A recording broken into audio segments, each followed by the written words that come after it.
strip an internal exclusion. Last night, General Janvier and Admiral Smith made a joint determination that the resumption of airstrikes was not currently necessary.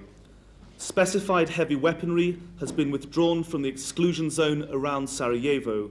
We assess that 250 pieces were removed. In addition, our demands on freedom of movement have been met. The airport is open, and United Nations and humanitarian traffic has unimpeded access on the main routes into Sarajevo. It was these factors that led to the decision.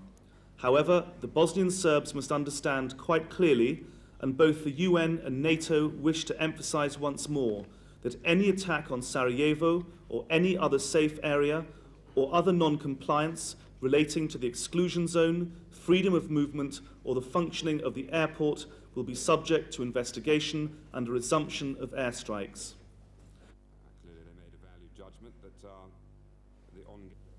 Sector Northeast, a high level of activity in the Osran salient, with the Bosnian army attempting to roll up the pocket from the south. The Doboj area reported a high level of activity with over 1,130 detonations yesterday. One of the concerns, obviously. Essentially, the entire Muslim population of Doboj was told on a very short notice to pack up. They were told they were brought to a football stadium near Doboj where their belongings were looted. After that, they were taken in 5 buses to the confrontation line and had to walk 10 miles during the night through the forest and arrived at dawn near the crossing in central Bosnia. These people were mostly Muslims, with some Croats and some Serbs from mixed marriages.